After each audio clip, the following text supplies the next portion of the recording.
Inquiry into state capture continues today. Former GCIS head Mzwanele Manyi will continue his testimony.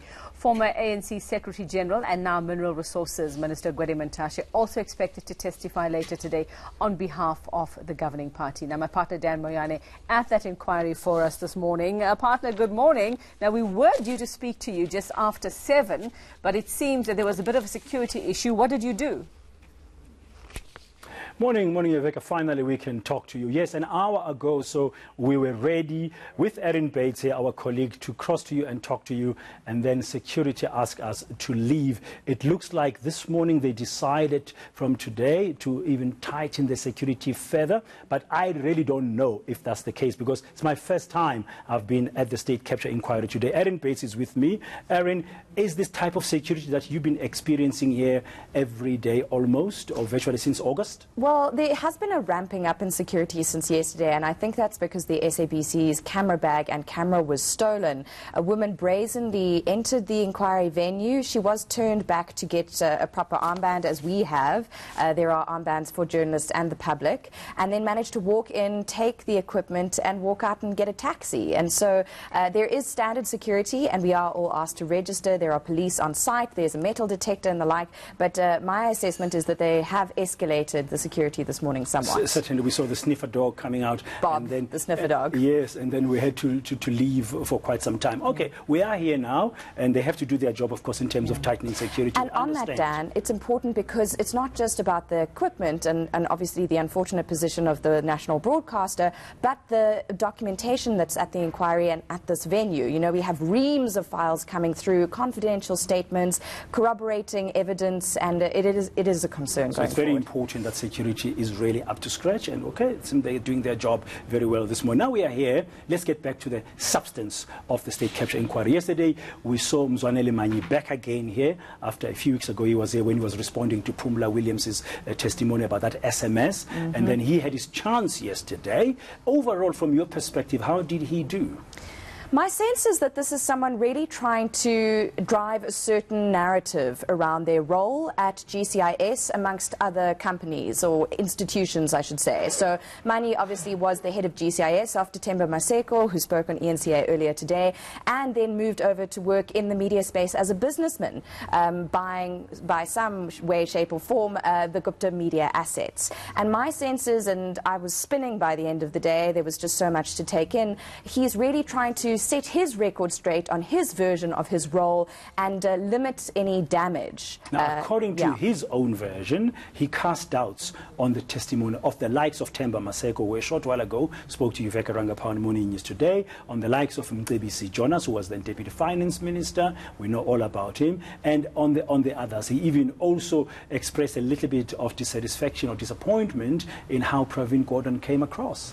Yes, and he really questioned the substantive nature or lack thereof in the evidence before the inquiry at this point. And this is a criticism that we've seen from other people as well. Peter Goss, for example, talking to eNCA last week, saying that there's a lot of anecdotal evidence at this point. Where are the tests? Where's the test of people's versions of the evidence? But what we did see with the testimony of those 3 Treasury officials is a plan or a strategy to really corroborate certain aspects of the testimony. And that's where we heard, for example, from Phumza Matanda yesterday, describing her experience of Mohammed Borbad even before Des van Rooyen had been sworn in as finance minister. So yes, I mean, Manyi has been quite critical of the testimony so far. Well, there's been 2 sides to Mzwanele Manyi's path to here. There's a GCIS side as CEO, and there's also the side when he was then running and owning the New Age newspaper at the time and the television channel ANN7, and that sort of came up particularly around the issue of advertising revenue that the New Age in its first year was able to get compared to other dailies. Exactly. And that's where Advocate Vincent Maleka really sort of drilled down into the data Manyi himself had furnished the inquiry. So figures from 2011-2012 from GCIS, and then figures from 2012-2013. And Manyi was at pains to ensure that we compared apples and apples, not apples with pears, as he said. I said apples and oranges yesterday. But the point really is, as you've highlighted, to ensure that you compare the right kind of newspaper with its corollary. hourly, so not comparing a weekly newspaper's advertising from government with a daily newspaper. And Manyi used a lot of marketing speak in his testimony to try and argue that looking at the sheer figures, looking at the sheer sales or distribution of a newspaper isn't an accurate, he argues, reflection of its success. Him saying, for example, that with the New Age they were confident that one paper would reach maybe 10 people in a family. But interesting that our own viewers were responding on social media, for example, getting in touch with me to say, I'd seen piles of them in a hospital, for example, in an airport, in government buildings. So real questions from our own viewers, Dan, on the actual circulation and sales figures for these newspapers when they received so much government advertising very soon after they were instated. Okay, this morning he should be wrapping up. He should be. Should be wrapping up. We don't know what's going to be coming out, where he ended off, and where do you think he'll be picking up today?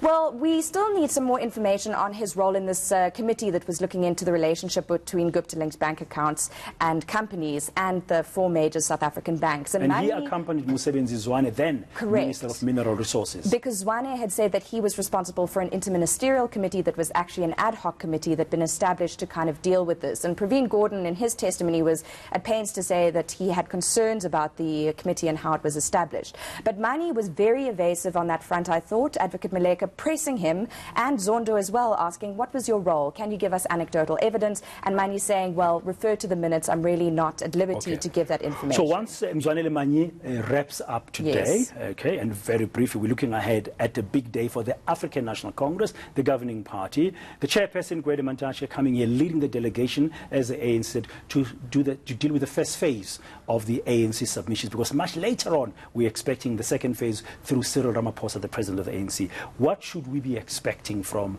Gwede Mantashe and the ANC delegation today? Well, from what I understand, we should expect a lot from him in terms of getting a real sense of the governing party's attitude towards issues like the Gupta's business bank account relationships with the banks. We know from testimony before the inquiry, banking officials had been hailed to Luthuli House. One of the 4 banks actually agreed to meet with the ANC over that, the others refused. And Mantashe's name has come up. Fakey Mento, for example, saying she approached both Mantashe and Jesse Duarte over the alleged offer she says she received from a Gupta brother to take on the Minister of Public Enterprises position. And Barbara Hogan, another ANC cadre, also describing her engagements with the ANC, this idea of a deployment committee or structure with the ANC, then making decisions about who would end up in cabinet. And so we're likely to get some idea of those issues, but we're going to have to see how long it takes for Manyi to conclude, and also for Maleka to really drive home the questions he hasn't, he thinks, gotten satisfactory answers to as yet. Erin, thank you very much. Well, there you have it, partner. Gwede Mantashe and an ANC delegation, senior officials coming here today after Mzwanele Manyi hopefully wraps up today. Hopefully, Gwede Mantashe and the ANC delegation will also be asked about what has come to be known through Barbara Hogan's testimony as the blurring of the lines between party and state. So we have to wait and see after 9 o'clock how the wrapping up of Mzwanele Manyi will play itself out, and how the ANC's delegation will start its submission, hopefully as well, sometime today. All right, well, I'm glad they've let you back in. I was a bit worried, partner, that you'd done something naughty, which was why they kicked you out, but I'm glad it wasn't you. Thanks very much. Erin Bates will continue to keep an eye on that inquiry for us. Well, Mzwanele